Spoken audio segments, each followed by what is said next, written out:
starting starting starting with the name of Allah, most beneficent, most merciful। अल्लाह के उस पाक नाम से शुरू करता हूँ जो बड़ा मेहरबान और नहायत रहम वाला है।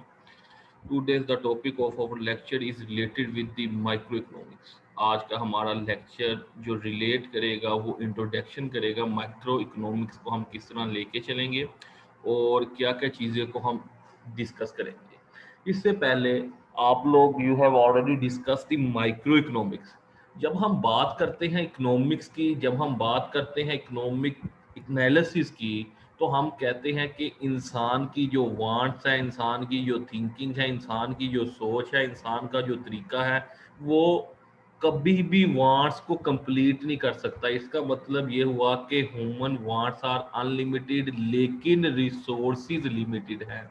इंसान की वांट्स हमारी, मेरी, आपकी, या इंसान दुनिया के अंदर जितने भी रहते हैं उनकी वांट्स अनलिमिटेड है। ख्वाहिशात का कोई भी चीज़ों को हम स्टॉप नहीं कर सकते, रोक नहीं सकते। इंसान जो है वो सोचता कुछ और है, होता कुछ और है। तो बेसिकली इकोनॉमिक का एनालिसिस, इकोनॉमिक्स बताती क्या है, वो ये बताना चाहती है कि इंसान अपने रिसोर्सिस के अंदर रहते हुए, लिमिटेड रिसोर्सिस के अंदर रहते हुए कैसे अपने आप को लेके चल सकता है। अगर ह्यूमन वांट्स तो अनलिमिटेड है, एग्रीड, लेकिन जब हम बात करते हैं किसी वांट्स की या किसी थिंकिंग की या किसी अप्रोच की, तो उसके अंदर भी हमारे पास we have different types of thinking. For example, हमारे पास कभी कभी कोई चीज़ें नेसेसिटी होती है। There are the something which are necessity of life, और कुछ थिंग्स ऐसी होती हैं जो कि लग्जरीज होती हैं या नेसेसिटी भी है। तो हमें सबसे पहले नेसेसिटी किस चीज़ की है? पहली नेसेसिटी रोटी की है, दूसरी नेसेसिटी हमारे पास कपड़े की है, तीसरी नेसेसिटी हमारे पास जो है वो मकान की है। तो अगर हम रेंट के मकान में रह के रोटी की नेसेसिटी को पूरा कर ले, वेल एंड गुड है। कपड़ों की नेसेसिटी को पूरा कर ले, वेल एंड गुड है। और उसके बाद हम तीसरी तरफ जाएं जो कि हमारे पास क्या आ जाती है, वो हमारे पास थिंकिंग आ जाती है, हमारे पास अपना मकान होना चाहिए। लेकिन अगर आप ये कहें कि हम पहले मकान ले लें और रोटी के बगैर भी हमारा गुजारा हो जाएगा, या कोई और चीज़ के बगैर भी हम सर्वाइवल कर सकते हैं, तो आपको डिस्टिंग्विश करना है कि what are over necessities of life. और जो नेसेसिटी है उसके अंदर कौन सी बेसिक नेसेसिटी है, कौन सी नेसेसिटी की अप्रोच पहली है, उसके बाद दूसरी, उसके बाद तीसरी है। तो ये सारी चीज़ें बेसिकली क्या बता रही है, इकोनॉमिक्स का एनालिसिस बता रहा है कि क्या चीज़ कि हमारे पास रिसोर्सिस स्क्रेस है, लिमिटेड है, उसके मुताबिक हम अपनी ज़िंदगी को कैसे डील करेंगे। इकोनॉमिक्स का एनालिसिस ये भी बताता है हमें क्या चीज, major focus of economics analysis in on how individual economics unit have to make a choice among the limited resources. वही बात कि there are the different resources we have, और हमारे पास डिफरेंट चॉइसेस हैं। उनके अंदर से हमने जो बेसिक नेसेसिटी है या बेसिक प्राइमरी हमारी जो है उसको फोकस करना है, उसके बाद हमने सेकेंडरी के अंदर मूव करना है। तो इकोनॉमिक्स का एनालिसिस हमें ये भी बताता है।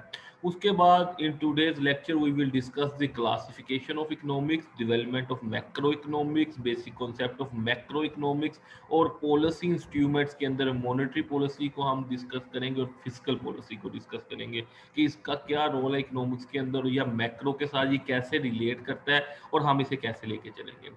When we're talking about the classification of economics, there are the three basic concepts related with classification of economics. Economics has been classified into three basic concepts. The first concept is related with positive and normative economics. The second concept is related with macroeconomics. The third concept is related with microeconomics. First of all, we will discuss development of macroeconomics. तो when we talking about the macro economics, ये हो नहीं सकता कि macro से पहले हम micro को डिस्कस ना करें। तो माइक्रो इकोनॉमिक्स आप ऑलरेडी डिस्कस कर चुके हैं। बेसिकली माइक्रो इकोनॉमिक्स करती क्या थी? When we talking about the micro economics, तो हमने कहा माइक्रो इकोनॉमिक्स हमेशा इंडिविजुअल को, एक इंसान को, एक हाउस होल्ड को, एक मार्केट को, एक फर्म को, उसको डिस्कस करती है। उस इकोनॉमिक्स का नाम है माइक्रो। माइक्रो नाम से जाहिर है ये ऐसा हिस्सा जो कि शॉर्ट हो, जो कि कम हो, जो कि एक लेवल पे स्टडी किया जाए। When we talking about the macro economics, तो मैक्रो नाम से जाहिर है कि हम लॉन्ग टर्म के अंदर बात कर रहे हैं, हम किसी बड़ी चीज की बात कर रहे हैं। इसकी हम एग्जांपल अगर इस तरह लें, when we talking about the per capita income, जब हम पर कैपिटा इनकम की एग्जांपल लेते हैं तो हम कहते हैं कि एक बंदे की इनकम को स्टडी करना हम माइक्रो के अंदर सिखाते हैं। माइक्रो इकोनॉमिक्स बताती है कि एक बंदे की इनकम क्या है। और when we talking about macro, तो हम बात करते हैं जीडीपी, हम बात करते हैं ग्रॉस डोमेस्टिक प्रोडक्ट की, हम बात करते हैं पूरे घर की इनकम की। तो बेसिकली जब भी हम बात करेंगे माइक्रो की, तो माइक्रो एक सिंगल एंटिटी को, इंडिविजुअल के बिहेवियर को, एक इंसान के उठने बैठने को, इकोनॉमिक्स को, माशरे को डिस्कस करेगा, चाहे वो फॉर्म हो, चाहे वो हाउस होल्ड हो, चाहे वो मार्केट हो। तो when we talking about the micro economics, उसके अंदर हमने 1776 का कॉन्सेप्ट एडम स्मिथ को भी स्टडी करके देखा, लास्ट जो हमने सब्जेक्ट पढ़ा। उसके बाद हमने एल्फ्रेड मार्शल को भी स्टडी करके देखा। उसके बाद हमने ये भी देखा रॉबिन्स आया, उसने क्या किया। उसके अलावा हमने ये भी स्टडी किया कि जब ये लोग आते रहे तो एक दूसरे पे क्रिटिसाइज भी करते रहे। अगर एडम स्मिथ ने कुछ कहा था तो उसको क्रिटिसाइज कर दिया मार्शल ने, एल्फ्रेड मार्शल ने आके। और उसके बाद जब रॉबिन्स आया तो उसने इन दोनों को क्रिटिसाइज कर दिया। और हमने ये भी स्टडी किया था कि जब हम बात करते हैं इन तीनों की, तो जो पहला दौर आया एडम स्मिथ का, उसको हम कहते हैं क्लासिकल स्कूल ऑफ थॉट। तो उसके बाद जो दूसरा दौर आया अल्फ्रेड मार्शल का, उसको हम कहते हैं new classical school of thought, जिसको NEO के साथ जाना जाता है, new classical school of thought. और जब हम कहते हैं रॉबिन्स की बात करते हैं, तो हमने ये भी स्टडी किया गया, तो जो कॉन्सेप्ट जो कि रिलेटेड विद दी रॉबिन्स के साथ था, वो मॉडर्न स्कूल ऑफ थॉट के साथ था।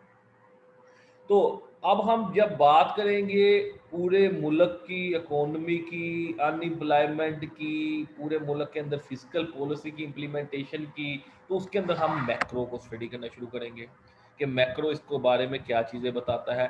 तो मैक्रो इकोनॉमिक्स की पॉलिसी का सबसे पहली बात गोल्स क्या है। When we talking about any subject, तो हर सब्जेक्ट का कोई ना कोई तो गोल होता है, पढ़ाने का कोई ना कोई तो फायदा होना चाहिए। तो सबसे पहली बात, हम बात करते हैं मैक्रो इकोनॉमिक्स के अंदर कि जब हम मैक्रो की बात करते हैं तो हम कहते हैं फुल एम्प्लॉयमेंट होनी चाहिए। हमारे मुल्क के अंदर जितने लोग हैं वो फुल एम्प्लॉयमेंट के अंदर आ जाए। जब हम एम्प्लॉयमेंट की बात करते हैं तो हम एक डिसगाइज अनएम्प्लॉयमेंट की बात भी करते हैं। जब हम इसको डिटेल में स्टडी करेंगे तो हम देखेंगे कैसे इसको लेके चल रहा है। उसके बाद हम ये भी कहते हैं कि हमारे माशरे के अंदर हमारे रहने वाले लोगों के स्टैंडर्ड्स मीट होने चाहिए। उनके लिविंग स्टैंडर्ड ना सिर्फ स्टैंडर्ड्स हो, बल्कि अच्छे लेवल पे स्टैंडर्ड्स हो। तीसरी बात हम ये भी कहते हैं कि मुल्क के अंदर जो लोग परचेजिंग कर रही है, जब तक प्राइस स्टेबल नहीं होगी, प्राइस की स्टेबिलिटी नहीं होगी, उस वक्त हम इकोनॉमिक्स का मैक्रो को स्टडी करने के लिए हमें प्राइस को स्टेबल करना पड़ेगा, ताकि हम बेहतरी की तरफ जा सके। उसके बाद हम ये भी कहते हैं मैक्रो इकोनॉमिक्स के अंदर कि हमने रिडक्शन करना है, किस चीज़ को कम करना है, इन इक्वालिटी को। जो इक्वालिटी हर बंदे के दरमियान आनी चाहिए, माशरे के अंदर इकोनॉमिक इक्वालिटी होनी चाहिए। इन इक्वालिटी अगर हो रही है कि गरीब गरीब तर होता जा रहा है, अमीर अमीर तर होता जा रहा है, तो इसको भी हमने रिड्यूस करना है। वो किस तरह करना है वो हम स्टडी करेंगे, ये गोल है मैक्रो का भी। उसके बाद हम ये भी कहते हैं मैक्रो इकोनॉमिक्स के अंदर कि हमें रैपिड इकोनॉमिक ग्रोथ चाहिए। जब तक इकोनॉमिक ग्रोथ नहीं होगा, माशरा तरक्की नहीं करेगा। जब तक इकोनॉमिक ग्रोथ नहीं होगी, इंफ्रास्ट्रक्चर बेहतर नहीं होगा। जब तक इकोनॉमिक ग्रोथ नहीं होगी, आपकी developing country, UDCs under development country जो है, वो डेवलपमेंट की तरफ नहीं जाएगा।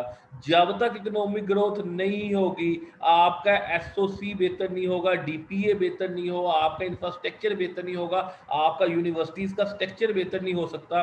तो हमें इकोनॉमिक ग्रोथ करनी है। जब तक इकोनॉमिक ग्रोथ नहीं होगी, आपकी एक्सचेंज रेट के अंदर स्टेबिलिटी नहीं आएगी, आपके एम्प्लॉयमेंट लेवल के अंदर स्टेबिलिटी नहीं आएगी, आपके स्टैंडर्ड्स के अंदर स्टेबिलिटी नहीं आएगी, आपकी प्राइस स्टेबिलिटी नहीं आएगी। तो हमें इकोनॉमिक को भी बेहतर करना है। मैक्रो इकोनॉमिक्स का ये भी गोल है। लास्ट बट नॉट लीस्ट, हमने एक्सचेंज पोजीशन को स्टडी करना है, फॉरेन एक्सचेंज रेट। जिस तरह डॉलर की प्राइस एकदम फ्लक्चुएट कर रही है, हमारे पास रियाल की प्राइस, दरहम की प्राइस, ये सारी चीज़ें कंट्रोल में नहीं आ रही हमारे, तो हमें मैक्रो इकोनॉमिक्स की पॉलिसीज़ को इम्प्लीमेंट करते हुए हमें ये स्टेप्स लेने पड़ेंगे कि हम इन सब चीज़ों को कैसे कंट्रोल कर सकते हैं, ना सिर्फ नेशनल लेवल पे बल्कि इंटरनेशनल लेवल के अंदर भी हम इस चीज़ों को बेहतरी की तरफ लेके आ सकते हैं। When we talking about the full employment, अब फुल एम्प्लॉयमेंट होती क्या है? फुल एम्प्लॉयमेंट के अंदर द मेन फैक्टर कि एक बंदा जिस पोजीशन पे लगा है वो पोजीशन उसके लिए सूटेबल हो, वो पोजीशन के अंदर जो वो सैलरी अर्न कर रहा है, वो जो अर्निंग कर रहा है, उसके अंदर हम कहते हैं ये बंदा फुल एम्प्लॉयमेंट है। फॉर एग्जांपल नॉर्मल ऑर्गेनाइजेशंस के अंदर होता क्या है, जब हम एम्प्लॉयमेंट की बात करते हैं या अनएम्प्लॉयमेंट की बात करते हैं, हम अनएम्प्लॉयमेंट उस फैक्टर को भी कहते हैं जिस फैक्टर के अंदर अगर एक बंदा डिजर्व करता है 1 लाख सैलरी और उसको आप अगर सैलरी दे रहे हैं 40,000 50,000, इकोनॉमिक्स के कॉन्सेप्ट के मुताबिक वो भी अनएम्प्लॉयड है। क्यों है? क्योंकि उसका लेवल, उसकी थिंकिंग, उसकी अप्रोच, उसकी स्टेबिलिटी जो थी वो 1 लाख डिजर्व करने वाली थी और वो इस लेवल का था कि उसको 1 लाख सैलरी दी जाए, लेकिन उसको सैलरी ऑफर की गई 50,000, तो 50,000 का वो क्या हो गया? अनएम्प्लॉयड हो गया। चाहे वो एम्प्लॉयमेंट कर रहा है, सैलरी ले रहा है, 9 to 5 जा रहा है, सब फैक्टर्स इंक्लूड हैं, लेकिन जब वो उसकी एक्सपेक्टेशन के मुताबिक या उसके लेवल के मुताबिक उसको सैलरी नहीं मिलेगी तो वो अनएम्प्लॉयड, वो भी एक कॉन्सेप्ट के मुताबिक अनएम्प्लॉयमेंट है। तो जब अनएम्प्लॉयमेंट बढ़ती है तो रिसेशंस आते हैं। जब अनएम्प्लॉयमेंट बढ़ती है तो माशरे के अंदर क्या होना शुरू हो जाता है? माशरे के अंदर प्रॉब्लम्स क्रिएट होना शुरू हो जाते हैं। जब अनएम्प्लॉयमेंट बढ़ती है तो क्या हो जाते हैं? जितने भी जो फैक्टर्स ऐसे हैं जो कि नेग्लेक्टेबल है, जिसको हम छोड़ देते हैं, वो फैक्टर बढ़ना शुरू हो जाते हैं। जिस तरह अनएम्प्लॉयमेंट बढ़ी तो चोरी ज़्यादा होगी, अनएम्प्लॉयमेंट बढ़ी तो लोग मरना ज़्यादा शुरू हो गए, अनएम्प्लॉयमेंट बढ़ी तो वारदातें ज़्यादा शुरू होगी। तो जब तक गवर्नमेंट एम्प्लॉयमेंट को कंट्रोल नहीं करेगी उस वक्त तक माशरे के मसले ख़त्म नहीं होंगे, उस वक्त तक माशरे के अंदर बेहतरी नहीं ख़त्म होगी। अगर आपके पास सामने एक चार्ट दिया गया है which is related with the unemployment rate, आप परसेंटेज का फ्लो देखें कि किस तरह डाउन फ्लो आया अनएम्प्लॉयमेंट के ऊपर। 1940s का दौर आया, 50, 16, 17, 18 और 2000 तक इसका है, तो ग्राफ कहाँ से गिरना शुरू हुआ? 25 से नीचे आना शुरू हुआ और कैसे कैसे फ्लक्चुएट करता गया और अभी तक 10 को टच नहीं कर सका।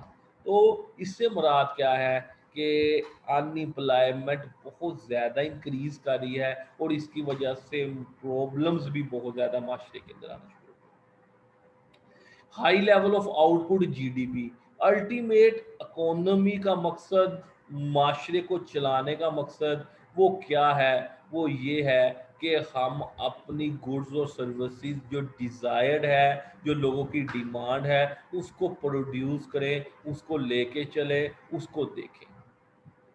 जब हम बात करते हैं मैक्रो इकोनॉमिक्स की, तो मैक्रो इकोनॉमिक्स के अंदर हम इसको नाम देते हैं जीडीपी, ग्रॉस डोमेस्टिक प्रोडक्ट। ये क्या करता है?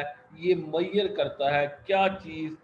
मार्केट की वैल्यू को, कि पूरे मुल्क के अंदर क्या मार्केट की वैल्यू है और पूरे मुल्क की आउटपुट क्या है एक ईयर के अंदर, एक पार्टिकुलर साल के अंदर हमारा मुल्क क्या कर रहा है, हमारा मुल्क के अंदर क्या डिज़ायर्ड गुड्स थी और क्या सर्विसेज प्रोड्यूस करता है।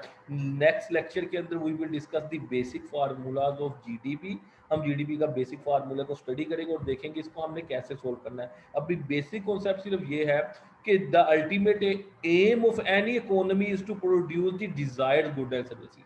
when we're talking about the desired produce goods and services, so gross domestic product is the most comprehensive estimate. GDP measure the market value of the entire output in the country during a particular year. तो हमें जब भी calculate करना है तो हमें एक साल के अंदर क्या आउटपुट रही हमारे मुल्क की, तो we will able to calculate GDP. और इसको जब हम पूरी आबादी पे डिवाइड कर देंगे तो हमें पता लग जाएगा कि पूरी आबादी की पोजीशन क्या रही। Price stability is one of the most important factor in the macro economics. क्यों? जब नेगेटिव फॉल होता है प्राइस के अंदर, negative fall in the price, उसको हम कहते हैं डिफ्लेशन। तो नेगेटिव कब कब ये दौर आया? अगर हम 1930s का दौर देखें तो इसके अंदर बहुत ज़्यादा इंस्टेबिलिटी आई प्राइस के अंदर। अगर हम 1920s का दौर देखें जर्मनी का, तो उसके अंदर बहुत ज़्यादा प्राइस इंस्टेबिलिटीज आई। अगर हम ब्राज़ील का दौर देखें 1980s का, तो इसके अंदर बहुत ज़्यादा इंस्टेबिलिटी आई। अगर हम रशिया का दौर देखें 1990s का, तो इसके अंदर भी बहुत ज़्यादा इंस्टेबिलिटी आई। तो जब डिफ्लेशन में कौमें मूव करना शुरू कर देती है, प्राइस के अंदर स्टेबिलिटी नहीं रहती, हमारे मुल्क के अंदर कभी प्राइस स्टेबल नहीं हुई जिस तरह होनी चाहिए थी। तो price stability is most important factor जिसके अंदर हम देख रहे होते हैं क्या चीज़ के प्राइस को स्टेबल कैसे करना है। तो जब तक प्राइस की इंस्टेबिलिटी को हम रिमूव नहीं करेंगे, उस वक्त तक हम बेटरमेंट की तरफ मूव नहीं कर सकते, उस तरफ हम बेहतरी नहीं लेके आ सकते, उस वक्त तक हम जनरल कॉन्सेप्ट को फॉलो नहीं कर सकते, उस वक्त तक हम इकोनॉमी को डेवलप नहीं कर सकते, उस वक्त तक हम माशरे को बेहतरीन लेवल पर नहीं लेके जा सकते। तो ये कुछ एग्जाम्पल्स थी 1930s के दौर की, 80s और 19 हमारे मुल्क के अंदर आपने देखा प्राइस की स्टेबिलिटी कितनी है और प्राइस स्टेबिलिटी कैसे इसको कंट्रोल किया जा सकता है, वो हम इसको नेक्स्ट टाइम स्टडी करेंगे। उसके बाद हम ये भी देखेंगे कि इकोनॉमिक ग्रोथ कैसे की जा सकती है। हर मुल्क की ये ख्वाहिश है, हर मुल्क ये सोचता है, हर मुल्क ये लेके चलता है कि हम ग्रोथ की तरफ जाए, और ग्रोथ भी कौन सी, जो कांस्टेंट हो, जो कि लगातार चलती रहे, जिसको रोका ना जा सकता हो। अब इस इकोनॉमिक ग्रोथ को बेटरमेंट की तरफ लेके जाने के लिए हमें दो चीज़ों को स्टडी करना पड़ेगा। हमें एक तो अपनी प्रोडक्शन पॉसिबिलिटी कर्व को बेहतर करना पड़ेगा, हमें अपने मुल्क से प्रोड्यूस ज़्यादा करना पड़ेगा, हमें किसानों को बेहतरीन रेट देने पड़ेंगे, हमें उनके मुताबिक फसलों को काश्त करवाना पड़ेगा। उससे होगा क्या? हमारी प्रोडक्शन की बेहतरी होना शुरू हो जाएगी, या जो रेट आप लेके चले किसान उसको ईजीली एक्सेप्ट करे, हमारे फार्मर उस रेट पे अच्छे तरीके से प्रोटेक्शन कर सके। ये नहीं जब फसलें लगानी है तो रेट कोई और दे देना है, और जब फसलें खड़ी हो जाए तो रेट चेंज कर देना है। क्यों? क्योंकि अब उनकी मजबूरी होगी किसानों की कि उन्हें अब सेल करना ही पड़ेगा। तो ऐसा नहीं होगा, फर्स्ट टाइम तो कोई भी एक काम कर लेगा, नेक्स्ट टाइम वो दोबारा काश्तकारी नहीं करेगा। तो प्रोडक्शन को बेहतर करने के लिए हमें फैसिलिटीज़ देनी पड़ेगी फार्मर्स को, उनके लिए लोन्स की स्कीम्स को इंट्रोड्यूस करवाना पड़ेगा। और दूसरी बात ये, हमें ग्रोथ लेनी पड़ेगी किसके अंदर, जीडीपी या per capita income. Per capita income ही इनडायरेक्टली जीडीपी पे आ रहा है। कैसे? अगर एक बंदे की इनकम बेटर होगी तो मुल्क की इनकम बेटर होगी, अगर एक बंदे की इनकम लो होना शुरू हो जाएगी तो मुल्क की इनकम भी लो होना चाहिए। तो इकोनॉमिक ग्रोथ भी एक मोस्ट इंपॉर्टेंट फैक्टर है डेवलपमेंट के अंदर माशरे की। अगर हम इसको लेके चलेंगे, दो चीज़ों पर फोकस करेंगे, एक प्रोडक्शन पर, एक पर कैपिटा इनकम पर, तो हमारी इकोनॉमिक ग्रोथ ऑटोमेटिक बेटरमेंट की तरफ जाना शुरू कर देगी। उसके अलावा हम बात करें पॉलिसी इंस्ट्रूमेंट की, तो हमारे पास दो तरह की पॉलिसीज़ हैं। नंबर वन, हम एक तो इंट्रोड्यूस करवा सकते हैं फिजिकल पॉलिसीज़, हम स्टडी कर सकते हैं। दूसरा, मॉनेटरी पॉलिसी को स्टडी कर सकते हैं। अब फिजिकल पॉलिसी किसे कहते हैं? Physical policy is concerned with the use of taxes and government expenditure. Government have to meet various expenditure, salaries होगी, डिफेंस के एक्सपेंडिचर है, इंफ्रास्ट्रक्चर है, डेवलपमेंट है, उसके अलावा आपका ट्रांसफ़र पेमेंट है, फाइनेंशियल असिस्टेंस है, अनएम्प्लॉयमेंट को ख़त्म करने के लिए पैसे देने हैं, डिफरेंट टाइप्स के कार्ड्स को इंट्रोड्यूस कराना है, हेल्थ की फैसिलिटीज़ देनी है, बेहतरीन हॉस्पिटल बनाने हैं। तो वो सारी चीज़ों को अगर हम लेके चलें तो हमें ये देखना पड़ेगा कि हमारे एक्सपेंडिचर कितने हैं और हमारे पास टैक्स कितना आ रहा है। तो जो हम टैक्स ले रहे हैं, क्या government will able to reduce their expenditure या फुलफिल देयर एक्सपेंडिचर? क्या इस काबिल हो जाएगी कि on the basis of over taxation, या हमारा टैक्सेशन का सिस्टम इतना बेहतर है कि हर बंदा टैक्स को जमा करवाता है, या हमारा टैक्सेशन का सिस्टम इतना बेहतर है कि हर बंदा जो अमीर है वो तो अपने टैक्स को बचाता है, और जो गवर्नमेंट का एम्प्लॉई है या किसी ऑर्गेनाइजेशन के अंदर बैठा है वो टैक्स पे करता है? तो या हमारे पास फर्स्ट ऑफ ऑल हमें टैक्स को समझने के लिए, इनकम टैक्स को समझने के लिए, there are the 5 different sources of income. हमारे पास 5 तरह के सोर्सेज हैं इनकम के। हमारे पास जो पहला सोर्स है वो है इनकम फ्रॉम सैलरी, जिसे हम कहते हैं सेक्शन 12। दूसरा सोर्स है इनकम का, पैसे कमाने का, इनकम फ्रॉम प्रॉपर्टी, सेक्शन 15। तीसरा हमारा सोर्स है इनकम का, वो है इनकम फ्रॉम बिजनेस, सेक्शन 18।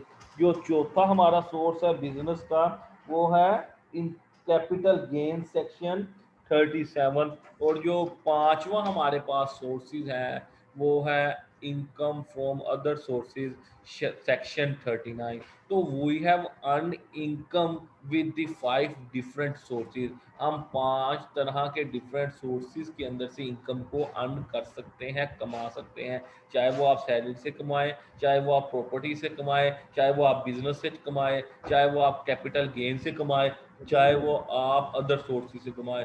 ये पांचों सोर्सेज के अंदर से आप कमा के अर्निंग कर सकते हैं। अब अगर हमारे पास 5 सोर्सेज है तो इसका मतलब है जब भी हम रिटर्न फॉर्म जमा करवाएंगे, गोशवारा जमा करवाएंगे, रिटर्न टैक्सेशन को जमा करवाएंगे, तो हमें वो 5 सोर्सेज को मेंशन करना है। लेकिन हम क्या करते हैं, इनकम फ्रॉम सैलरी तो शो करा दी क्योंकि उसका हमारे पास सारा रिकॉर्ड गवर्नमेंट के पास अवेलेबल होगा। ना प्रॉपर्टी शो करवाई, ना बिजनेस शो करवाया, ना कैपिटल गेन शो करवाया, और ना कोई अगर अदर सोर्सेज है उसको दिखाया। तो इसकी वजह से हमारे टैक्सेशन के अंदर फ़र्क आ गया। जो टैक्स हमने कुछ लेवल ज़्यादा पे करना था वो डिडक्शन के अंदर आ गया। हमारी फिजिकल पॉलिसी की इम्प्लीमेंटेशन कैसे हो जाएगी, अब हम गवर्नमेंट अपने एक्सपेंडिचर को कैसे मीट करेगी, तो ये सारे question is related with the physical policy. तो जब हम इस चैप्टर को डिटेल में पढ़ेंगे फिजिकल पॉलिसी को, तो हम इसके अंदर देखेंगे गवर्नमेंट क्या स्टेप ले सकती है अपने सिस्टम को बेटर करने के लिए। The second concept is related with the monetary policy. Monetary policy is the second most widely used macroeconomics policy instrument. Monetary policy help government managing the nation money, credit, and banking system. There are the various entities that are part of the monetary system of the economy. Central bank regulate the monetary system, and other entities like bank, insurance companies, MBFCS are also the part of the monetary policy. तो basically monetary policy की अगर हम बात करें तो इसके अंदर हमने पैसे के फ्लो को देखना है। तो इसके अंदर अगर हमने क्रेडिट देना है, या अक्सर आप देखते हैं कि जनाब जो इस दफ़ा का जो रिटर्न रेट आया वो ये आया, इस दफ़ा का जो सूद का या जो रेट आया जनाब वो इतना, एक बंदा इतने पैसे जमा करवाएंगे तो उसको हम इतना देंगे। या बैंक अगर रिजर्व रखती है किसी भी कमर्शियल बैंक से सेंट्रल बैंक, तो उसको हमने कैसे लेके चलना। तो ये सारी चीज़ों को सेंट्रल बैंक रेगुलेट करता है, आपके बैंकिंग पूरे सेक्टर्स को। उसके बाद डिफरेंट और भी ऑर्गेनाइजेशन है, कंपनीज हैं जो कि मॉनेटरी पॉलिसीज को बनाती है कि पैसे का फ्लो कैसे होना चाहिए, पैसा मुल्क के अंदर कैसे आना चाहिए। अगर एक बंदा लोन लेगा तो वो कितने परसेंटेज के ऊपर वापस करेगा, रिक्वायर्ड रेट ऑफ रिटर्न क्या होगा, उसको देखते हैं। अगर एक बंदा एनपीवी को लेके चले या आईआर को लेके चले, नेट प्रेजेंट वैल्यू कैलकुलेशन पे चले, तो उसको हम किस तरह कैलकुलेट करेंगे। तो ये सारी चीज़ें related with the monetary policy. तो मॉनेटरी पॉलिसी का भी डिटेल चैप्टर है, one we discuss on the macro economics के अंदर हम इसको स्टडी करेंगे कि इसको हम भी बेटरमेंट के अंदर कैसे लेके जा सकते हैं। उसके बाद हमारे पास एक एक्सचेंज रेट की पॉलिसी होनी चाहिए। एक्सचेंज रेट की पॉलिसी क्या डिपेंड करती है आपका डिमांड एंड सप्लाई पे, कि डिमांड कितनी और सप्लाई कितनी है। और एक्सचेंज रेट की पॉलिसी के अंदर बहुत सी चीज़ें इन्वॉल्व है जिसको हम वन बाय वन डिस्कस करेंगे। एक्सचेंज रेट को हमने किस तरह बेटरमेंट की तरफ लेके चलना है। अगर एक बंदा कोई एक्सचेंज कराता है कोई डॉलर्स की शक्ल में किस शक्ल में, तो उसको कैसे बेटरमेंट, वो उस वक्त है जब आपकी प्राइस के अंदर स्टेबिलिटी होगी। जब प्राइस स्टेबल होगी, आपकी इकोनॉमिक डेवलपमेंट होगी, तो ये एक्सचेंज रेट की पॉलिसी भी ऑटोमेटिक इंप्लीमेंटेशन की तरफ आना शुरू हो जाएगी। और लास्ट पे एम्प्लॉयमेंट पॉलिसीज़ को हम देखेंगे कि गवर्नमेंट कैसी पॉलिसीज़ को लेके चल सकती है जिसकी वजह से मुल्क की एम्प्लॉयमेंट लेवल को बेहतर किया जा सकता हो, या कैसी चीज़ इंट्रोड्यूस करा सकती है कि कोई भी हमारे मुल्क में अनएम्प्लॉयमेंट ना रहे, हर बंदा एम्प्लॉयमेंट की तरफ मूव करे। चाहे वो आप वोकेशनल ट्रेनिंग की बात कर लें कि आप उसको वोकेशनल ट्रेनिंग कोर्स करवाएं 4 माह 6 माह का, उसके बाद एक बंदा इस काबिल हो जाए कि वो एम्प्लॉयमेंट की अपॉर्चुनिटी को ले सके। चाहे आप बात करें फ्रीलांसिंग की कि एक बंदा घर बैठे पैसे कमा सकता हो। तो एम्प्लॉयमेंट की जो अपॉर्चुनिटीज़ हैं वो गवर्नमेंट इंट्रोड्यूस करवाए, और इंसान के लिए या एक जो लोग अनएम्प्लॉयमेंट उनके लिए कोई बेटरमेंट हो जाए, या वो कुछ अर्निंग करना शुरू कर दे, या जिसके पास जो भी कुछ है वो उसके मुताबिक अपने मुताबिक इसको लेके चल सके। तो आज का जो लेक्चर था वो यहाँ तक था कि हमने चैप्टर नंबर 1 के अंदर we have discuss the basic concept related macro economics.